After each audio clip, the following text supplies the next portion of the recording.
شرف قبولیت سے نوازے اور ہمارے اجتماع کو لائق رحمت اور باعث برکت بنائے۔ میں آپ سے صرف ایک بات عرض کرنا چاہتا ہوں، وہ بات یہ ہے کہ ہم روزہ رکھتے ہیں، عبادت کرتے ہیں، یہ بات مطلوب ہے۔ اللہ رب العالمین نے ہم مسلمانوں کو اس بات کا حکم دیا، لیکن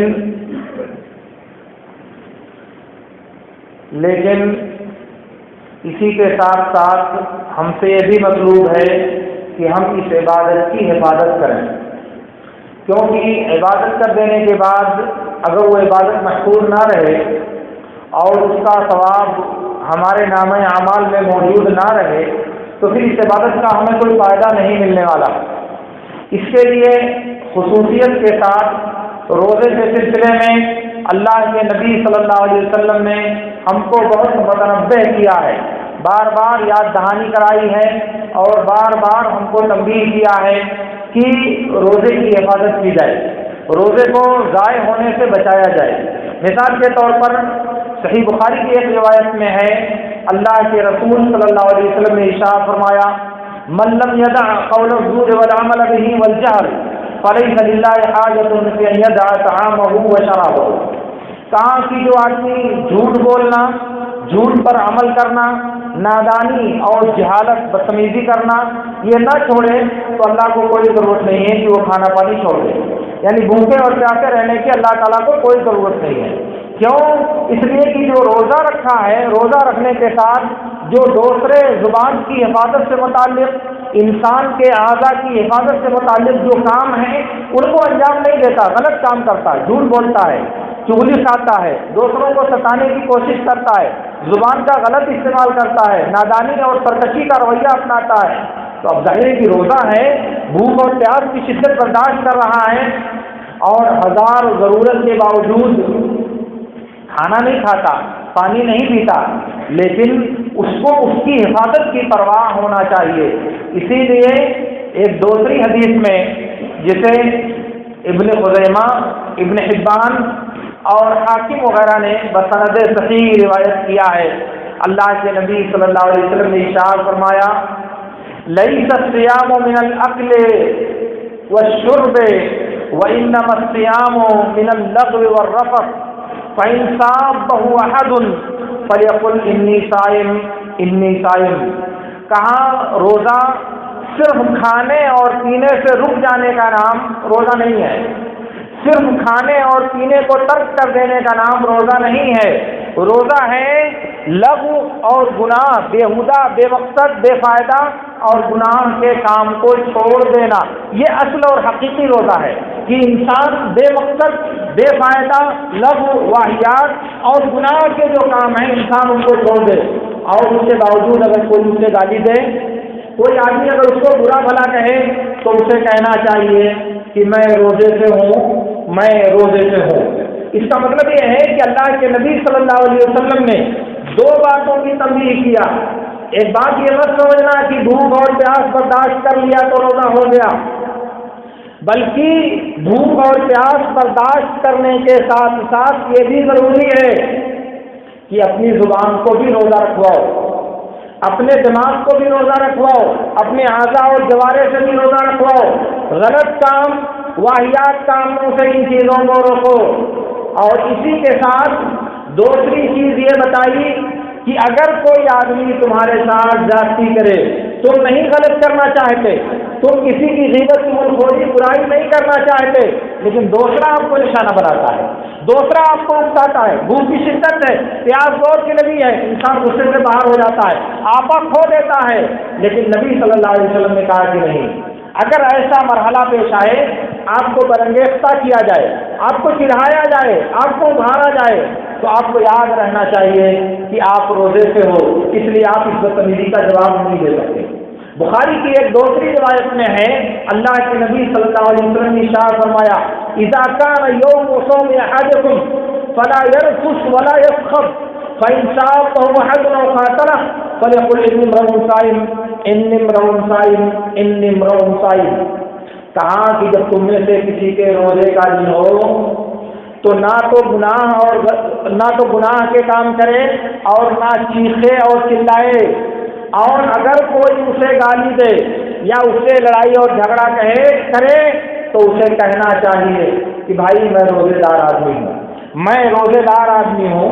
میں روزے دار آدمی ہوں۔ اس کا مطلب یہ ہوا کہ میں تمہاری بدتمیزی کا جواب بدتمیزی سے نہیں دے سکتا، میں تمہاری گالی کا جواب گالی سے نہیں دے سکتا، میں تمہاری جرأت رندانہ کا جواب بد اخلاقی سے نہیں دے سکتا، میں تمہاری حرکت ناروا کے جواب میں غلط حرکت نہیں کر سکتا۔ کیوں بھائی؟ اس لیے کہ میں روزے سے ہوں، اس لیے کہ میں روزے سے ہوں۔ میں نے اللہ کی رضا کے لیے کھانا چھوڑ دیا جو کہ حلال ہے، پانی چھوڑ دیا جو کہ حلال ہے، اپنی خواہشات کو ترک کر دیا جو کہ میرے لیے حلال ہے، تو میں یہ غلط کام کر کے اپنا روزہ کیوں خراب کروں گا؟ میں ان غلط چیزوں کے ذریعے اپنا روزہ کیوں برباد کروں گا؟ اس لیے جیسے میں نے بھوک اور پیاس برداشت کیا ہے، ایسے میں تمہاری گالی، تمہارا ظلم، تمہاری زیادتی اور تمہاری بد اخلاقی کو بھی برداشت کروں گا۔ لیکن یہ بات انسان کو یاد رہنی چاہیے، اسے بھولنا نہیں چاہیے۔ اسی لیے آپ سن لیں، سنن ابی داؤد وغیرہ کی روایت میں ہے، اللہ کے نبی صلی اللہ علیہ وسلم نے ارشاد فرمایا، کم من صائم لیس له من صیامه الا الجوع والعطش وکم من قائم لیس له من قیامه الا الصوم۔ کہا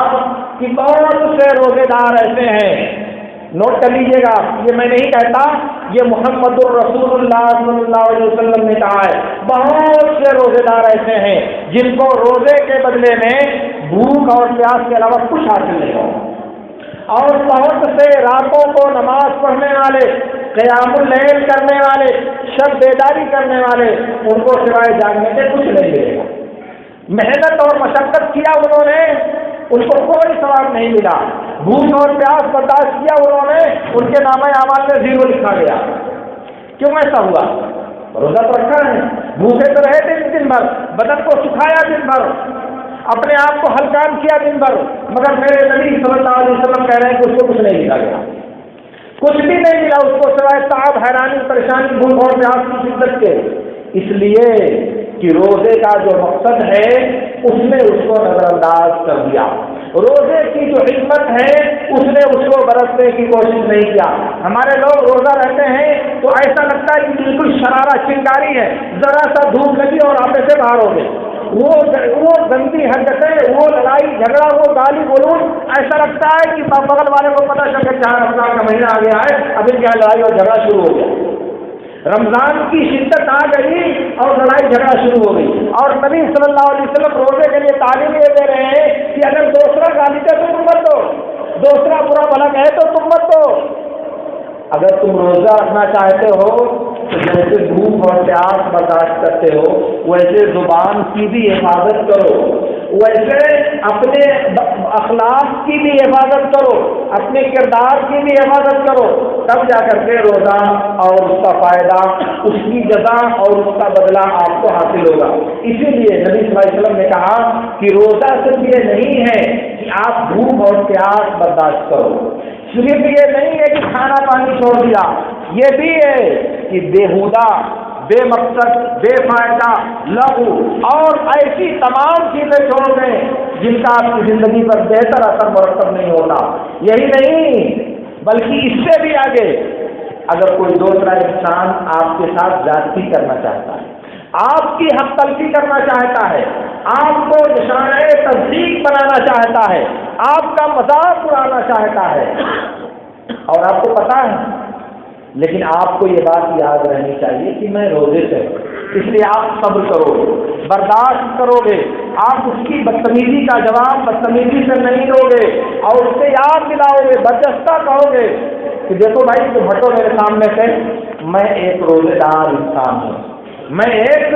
روزے دار انسان ہوں۔ اگر انسان کے پاس حیا ہوگی تو آپ کا راستہ چھوڑ کر کے چلا جائے گا، اور اگر حیا نہیں ہے تو پھر بے حیا باش حد خواہی کل، کچھ بھی انسان کرتا رہے تو کوئی چیز روکنے والی انسان کو نہیں ہے۔ تو میرے دوستوں، میں آپ سے صرف یہ عرض کرنا چاہ رہا ہوں کہ ہم اور آپ روزہ رکھتے ہیں اللہ کی رضا اور اللہ کی خوشنودی کے لیے، اللہ کی عبادت کرتے ہیں اللہ کی رضا حاصل کرنے کے لیے. اس لیے یہ پرواہ اور یہ فکر بھی ہم کو ہونی چاہیے کہ ہماری یہ عبادت باعث ثواب اور ہماری یہ عبادت ہمارے لیے نیکی کا ذریعہ بنے، اور اس کا راستہ یہ ہے کہ روزے کی یا عبادتوں کی حفاظت کی جائے، ان کو ضائع ہونے سے بچایا جائے، ان کو برباد نہ کیا جائے. ایسا نہ ہو کہ ہم روزہ رکھتے جائیں اور بعد میں جب نتیجہ نکلے تو ایسا ہوا کہ ہم نے مٹھی میں پانی بند کر کے رکھا ہوا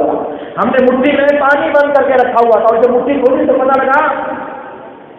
ہاتھ میں کیا بچا. تو اس لیے میرے دوستوں عبادتوں کی حفاظت کی فکر کیجیے. جیسے یہ فکر کرنے کی ضرورت ہے کہ ہم روزہ رکھیں، نماز پڑھیں، اللہ کی رضامندی کے کام کریں، ایسے ہی یہ بھی فکر کرنے کی ضرورت ہے کہ ہماری عبادت محفوظ رہے، ہماری عبادت ضائع نہ ہونے پائے، ہماری عبادت کو خارج باہر سے کوئی ایسی آنچ نہ لگنے پائے جس کی وجہ سے اس کا ثواب کم ہو جائے یا ختم ہو جائے. اللہ رب العالمین سے میری دعا ہے کہ اللہ رب العالمین ہمیں ان باتوں کو سمجھنے اور ان پر عمل کرنے کی توفیق عطا فرمائے. وآخر دعوانا ان الحمد للہ رب العالمین. اقول لكم ما تسمعون واستغفر الله لي ولكم.